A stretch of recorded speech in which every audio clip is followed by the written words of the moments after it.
আসসালামু আলাইকুম বন্ধুরা, আপনারা নিশ্চয়ই অনেক লোককে বলতে শুনেছেন যে আকাশে হারিয়ে গেছে অথবা পৃথিবী গিলে খেয়ে ফেলেছে, কিন্তু পৃথিবীতে এমন একটি জায়গা আছে যেখানে মানুষ দাবি করেছে যে এই কথা সত্যিই সেখানে ঘটে।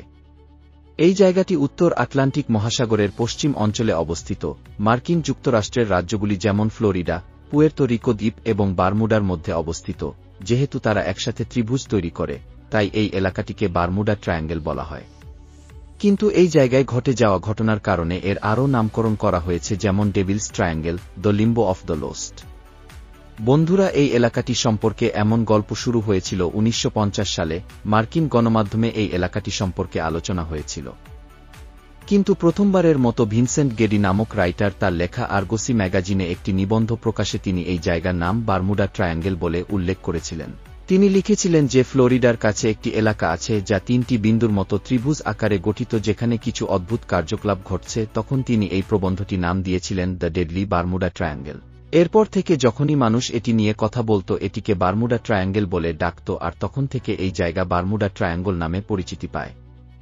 বারমুডা ট্রায়াঙ্গেল এলাকার সবচেয়ে বড় সমস্যা ছিল যে এই অঞ্চলে কোনো জাহাজ অথবা উড়োজাহাজ প্রবেশ করার সাথে সাথেই রেডিও কাজ করে না, মাঝে মাঝে কম্পাস নষ্ট হয়ে যায়, মাঝে মাঝে ইলেকট্রনিক ডিভাইসের রিডিং ওঠানামা করতে থাকে, এবং আকাশ থেকে বিমান এবং সমুদ্র থেকে জাহাজও অদৃশ্য হয়ে যায়, সাথে ভিতরের মানুষও অদৃশ্য হয়ে যায়, এবং তারা এমনভাবে অদৃশ্য হয় যে মানুষ হোক বা জাহাজ, তার একটি ছোট টুকরোও কোনো খোঁজ পাওয়া যায় না। যখন এই সমস্ত ঘটনা ঘটে যাচ্ছিল, তখন লোকেরা বিভিন্ন কথা বলতে শুরু করে। কিছু লোক বলেছিল যে এই অঞ্চলে একটি সমুদ্রের দানব আছে যা এগুলোকে খেয়ে ফেলতেছে। কিছু লোক বলেছিল যে ভিন্নগ্রহী এলিয়ান এসে এই অঞ্চলকে প্রভাবিত করছে। কিছু লোক এটিকে ইলুমিনাতির কনস্পিরেসির সাথে যুক্ত করতে শুরু করেছিল, কিন্তু কিছুই নিশ্চিত করা যাচ্ছিল না। অনুসন্ধান করলে দেখা যাবে যে সারা বিশ্বে বারমুডা ট্রায়াঙ্গেলের উপর যত সিনেমা, বই, তথ্যচিত্র তৈরি হয়েছে, সবই সেখানে ঘটে যাওয়া ভিন্ন ভিন্ন ঘটনার উপর তৈরি করা হয়েছে। যেমন 1888 সালে একটি জাহাজ যার নাম ছিল অ্যালেন অস্টিন, এটি ইংল্যান্ড থেকে নিউ ইয়র্কের উদ্দেশ্যে রওনা হয়, এবং 2 থেকে 3 সপ্তাহ ভ্রমণের পর এই জাহাজের ক্যাপ্টেন, যার নাম ছিল গ্রিফিন, তিনি হঠাৎ একটি অপরিকল্পিত শর্টকাট রাস্তা দিয়ে জাহাজ নিয়ে ছুটলেন তাড়াতাড়ি পৌঁছানোর জন্য, এবং এই শর্টকাট রাস্তাটি বারমুডা ট্রায়াঙ্গেলের দিকে আসে। কিন্তু বারমুডা ট্রায়াঙ্গেলের এলাকায় পৌঁছানোর সাথে সাথে ক্যাপ্টেন গ্রিফিন দূরে একটি ছোট নৌকা দেখতে পান, যেটি এখান থেকে সেখানে খুব অদ্ভুতভাবে কোনো প্যাটার্ন ছাড়াই চলে যাচ্ছিল। ক্যাপ্টেন অনেকবার সেই নৌকার সাথে যোগাযোগ করার চেষ্টা করলে সেই নৌকা থেকে কোনো সাড়া পাওয়া যায়নি। তখন শুরুতে তিনি একটু ভয় পেয়ে গিয়েছিলেন, কিন্তু কিছুক্ষণ পর ক্যাপ্টেন সেই নৌকায় কিছু লোক পাঠান এই নৌকাটি কেন সাড়া দিচ্ছে না কেন তা দেখার জন্য। কিন্তু সেই নৌকায় পৌঁছানোর পর সবাই হতবাক হয়ে যায়, কারণ পুরো নৌকাটি খালি ছিল। তাতে কেউ ছিল না, কোনো ক্যাপ্টেন ছিল না, কোনো ক্রু সদস্য কেউ ছিল না, আর সেই নৌকার সমস্ত জিনিসপত্র ঠিকমতো নিরাপদে ছিল, কোনো ক্ষতি হয়নি। এরপরে তারা নৌকাটি নিউ ইয়র্কে নিয়ে যাওয়ার সিদ্ধান্ত নেয়। তারা সেখানকার কর্তৃপক্ষকে জানাবে যাতে কোনো অবৈধ কার্যকলাপ ঘটলে তা ট্র্যাক করা যায়, এবং যখন তারা নৌকাটি নিউ ইয়র্কে নিয়ে যাচ্ছিল, তখন একটি খুব প্রবল ঝড় আসে, এবং কিছু সময়ের জন্য নৌকাটি তাদের কাছ থেকে হারিয়ে অদৃশ্য হয়ে যায়। এবং ঝড়টি শান্ত হওয়ার সাথে সাথে নৌকাটি আবার দেখা যায়, কিন্তু ক্যাপ্টেন এবং অন্যান্য সবাই নৌকাটি দেখে হতবাক হয়ে গেলেন, কারণ যারা সেই নৌকাটি নিউ ইয়র্কে নিয়ে যাচ্ছিল তারা সবাই অদৃশ্য হয়ে গেল, এবং নৌকাটি আগের মতো একদম খালি ছিল। এরপরে ভয়ে তারা নৌকাটি সেখানেই রেখে নিউ ইয়র্ক চলে আসেন, এবং পরের দিন এই গল্পটি সর্বত্র ছড়িয়ে পড়ে। একইভাবে আরেকটি ঘটনার উল্লেখ আছে, যেমন 1872 সালের 7 নভেম্বর আরও একটি নৌকার নাম ছিল মেরি সেলেস্তে। এটিকে নিউ ইয়র্ক থেকে ইতালির উদ্দেশ্যে রওনা হয়েছিল, এবং এই জাহাজে অনেক যাত্রীর ভিড় ছিল। কিন্তু যখন এই জাহাজটি বারমুডা ট্রায়াঙ্গলে পৌঁছায়, এর কিছুক্ষণ পর নৌকাটি অদৃশ্য হয়ে যায় এবং কোথাও খুঁজে পাওয়া যায়নি। কিন্তু প্রায় 1 মাস পর 1872 সালের ডিসেম্বরে এই জাহাজটি বারমুডা ট্রায়াঙ্গলের কাছে ভাসমান দেখা যায়। খোঁজ নিতে সরকারি কর্মকর্তার একটি দল নৌকার ভিতরে ঢুকে দেখতে পায় নৌকা একদম খালি, ভিতরে কেউ নেই, এমনকি খাবারের টেবিলেও খাবার ছিল, খাবারের প্লেটগুলো যেমন ছিল তেমনই আছে, কিন্তু ক্যাপ্টেন, ক্রু এবং যাত্রীরা সবাই নিখোঁজ ছিল। আজ পর্যন্ত এই লোকেরা কোথায় গেল তা জানা যায়নি। এই জায়গার আরেকটি বিচিত্র ঘটনা রয়েছে, যেমন 1945 সালের 5 ডিসেম্বর 5টি যুদ্ধবিমানের একটি দল ন্যাভিগেশন এবং যুদ্ধ প্রশিক্ষণের জন্য ফ্লোরিডা থেকে রওনা দেয়। এই পুরো দলটির নাম ছিল ফ্লাইট 90। সকল প্রশিক্ষণার্থী এবং চার্লস নামে একজন সিনিয়র লেফটেন্যান্ট অফিসার ছিলেন, এবং তাদের প্রশিক্ষণের রুট ছিল যে তারা ফ্লোরিডা থেকে রওনা হবে, এরপরে তারা চিকেন রক নামক স্থানে বোমা ফেলবে, তারপরে তারা গ্র্যান্ড বাহামায় যাওয়ার পর ফ্লোরিডার বেইসে ফিরে আসবে। সে সময় আবহাওয়া পরিষ্কার ছিল, কিন্তু তারা চলে যাওয়ার সাথে সাথে 2 ঘন্টা মধ্যে আবহাওয়া খারাপ হয়ে যায় এবং তাদের লিডার চার্লস সিদ্ধান্ত নেন যে মিশন এখানেই স্থগিত করে ফিরে আসবেন। চার্লস তার কম্পাস বের করে দেখেন সেটা কোনো কাজ করছে না। সে তার দ্বিতীয় কম্পাস বের করে দেখেন এটিও কোনো কাজ করছে না। তিনি তার দলের সাথে সমন্বয় যোগাযোগ করেন এবং জানতে পারেন তাদের সকল কম্পাস খারাপ হয়ে আছে, কোনো কাজ করছে না। এবং যখন গ্রাউন্ড টিম তাদের ট্র্যাক করে তারা জানতে পারে যে তাদের শেষ বার্তাটি ছিল 100 ফুট উচ্চতায় আকাশের দিকে কিছু জ্বলছে। এবং তারপরে এটিও অদৃশ্য হয়ে যায় এবং এখন পর্যন্ত এই বিমান এবং টিম সদস্যদের কোনো সন্ধান পাওয়া যায়নি। এদিকে 1492 সালে ক্রিস্টোফার কলম্বাস তার বইতে লিখেছেন যে যখন তিনি তার জাহাজ নিয়ে ইউরোপ ছেড়ে বারমুডা ট্রায়াঙ্গলে পৌঁছান তার কম্পাস কাজ করা বন্ধ করে দেয় এবং তিনি তার পথ হারিয়ে ফেলেন। কলম্বাস যেভাবে ভ্রমণ করতেন তিনি তার ডায়েরিতে লিখতেন এবং সেদিন তিনি লিখেছিলেন যে কম্পাস কাজ করছে না এবং এখানে মোমবাতির মতো আকাশ থেকে আলো পড়ছে। বন্ধুরা, এই বারমুডা ট্রায়াঙ্গেলের আরেকটি মজার গল্প রয়েছে। ব্রুস গার্নাটি নামক একজন পাইলট একমাত্র ব্যক্তি যিনি বারমুডা ট্রায়াঙ্গেল থেকে জীবিত ফিরে এসেছিলেন। ব্রুস নিয়মিত বাহামাস থেকে ফ্লোরিডা ভ্রমণ করতেন এবং বাহামাস থেকে ফ্লোরিডা ভ্রমণ করতে তার প্রায় 1.5 ঘন্টা সময় লাগত, কিন্তু একবার তিনি বারমুডা ট্রায়াঙ্গেল থেকে 10,000 ফুট উপরে বিমান উড়াচ্ছিলেন এবং এই দিনের আবহাওয়াও পরিষ্কার ছিল, কোনো বৃষ্টি বা বজ্রপাত হয়নি। কিন্তু সবাই সেদিন অবাক হয়ে যায় কারণ বিমানটি মাত্র 45 মিনিটের মধ্যে ফ্লোরিডা পৌঁছে যায়, যা সাধারণত সম্ভব নয়, কারণ এই মডেলের বিমানের সর্বোচ্চ গতি ছিল ঘন্টায় 180 মাইল এবং দূরত্ব ছিল 250 মাইল। এটি মিনিমাম 1.5 ঘন্টার গুরুত্ব ছিল, তাই 45 মিনিটের মধ্যে ফ্লোরিডা পৌঁছানো কার্যত সম্ভব ছিল না। এবং তিনি পরে বিমানের জ্বালানি পরীক্ষা করেছিলেন, সমান তেমন পরিমাণেই জ্বালানি ছিল। তারপর তিনি এটির উপর একটি বই লিখেছিলেন। এখন পর্যন্ত আমি আপনাদের যে গল্পগুলি বলছি তা এই বারমুডা ট্রায়াঙ্গেলের উপর ঘটে যাওয়া, কিন্তু এর কতটুকু সত্য কতটুকু মিথ্যা তার কোনো সঠিক তথ্য নেই, শুধু গল্পের বইয়ে এইভাবে উল্লেখ করা।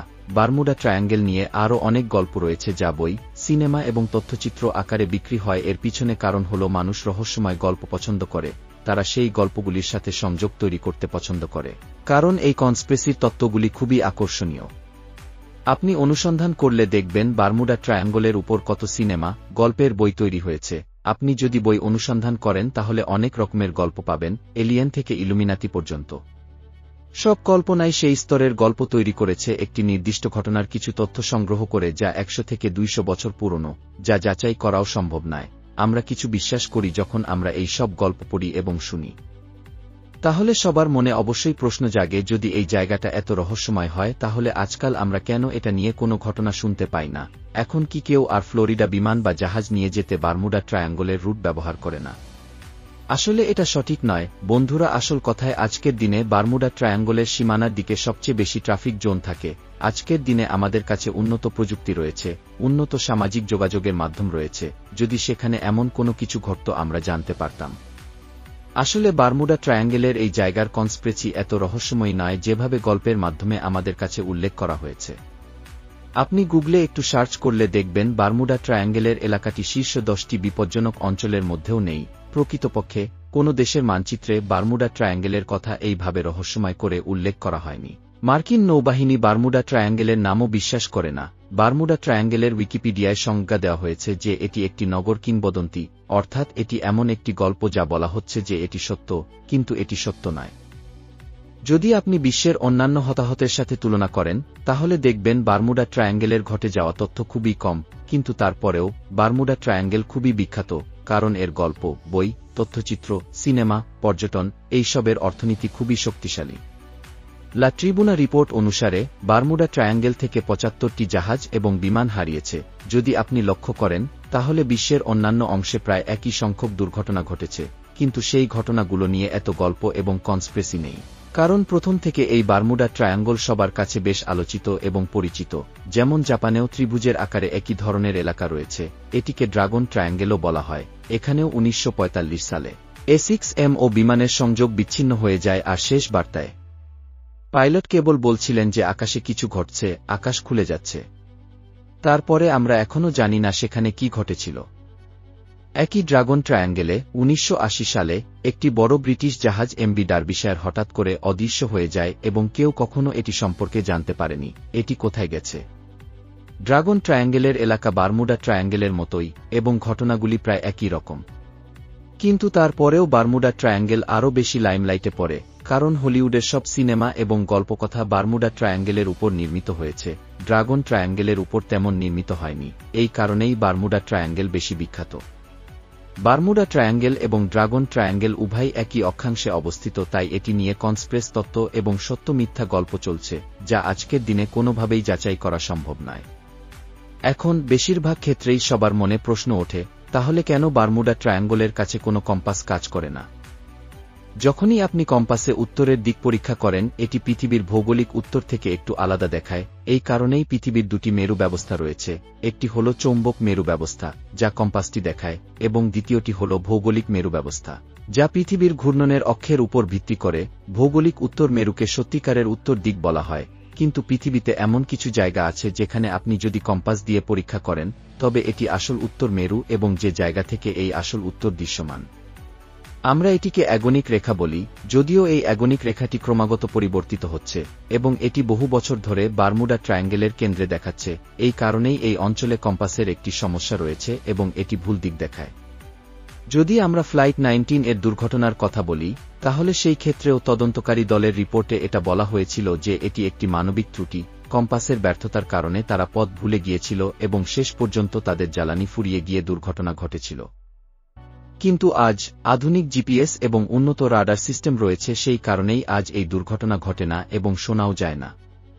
বারমুডা ট্রায়াঙ্গেলের এলাকায় একটি মিথেন হাইড্রেট ক্ষেত্র রয়েছে, তাই যখন মিথেনের অগ্ন্যুৎপাত হয়, তখন জলের সাথে সাথে এটি বড় বুদবুদ বিন্দু তৈরি করে, যার কারণে জলের ঘনত্ব বৃদ্ধি পায় এবং এতে এই রকম জাহাজ দুর্ঘটনার আশঙ্কা থাকে। 2016 সালে কলোরাডো বিশ্ববিদ্যালয়ের বিজ্ঞানীদের একটি দল বারমুডা ট্রায়াঙ্গেলের স্যাটেলাইট ছবি তুলেছিল এবং তারা এখানে ষড়ভুজ আকারে একটি মেঘ দেখতে পেয়েছিল, যা সাধারণত দেখা যায় না। এই ষড়ভুজ মেঘটি একটি বায়ু বোমার মতো কাজ করে এবং 170 মাইল প্রতি ঘন্টা গতিতে ছুটে যাওয়া বিমানে আঘাত করতে পারে, যার কারণে পুরো বিমানটি ভেঙে পড়তে পারে। বিজ্ঞানী ডক্টর কাল্পো, তিনি সিডনি বিশ্ববিদ্যালয়ে গবেষণা করেছেন। তিনি বহু বছর ধরে এই পুরো এলাকাটি খুব ভালোভাবে বিশ্লেষণ করেছেন। তারপর তিনি বলেছিলেন যে এটি একটি মানুষের ত্রুটি, খারাপ আবহাওয়া এবং অপ্রত্যাশিত পরিস্থিতির কারণে এই ঘটনাগুলো ঘটে। যদি ভিডিওটি ভালো লাগে তবে অবশ্যই সাবস্ক্রাইব করবেন। সবাইকে ধন্যবাদ।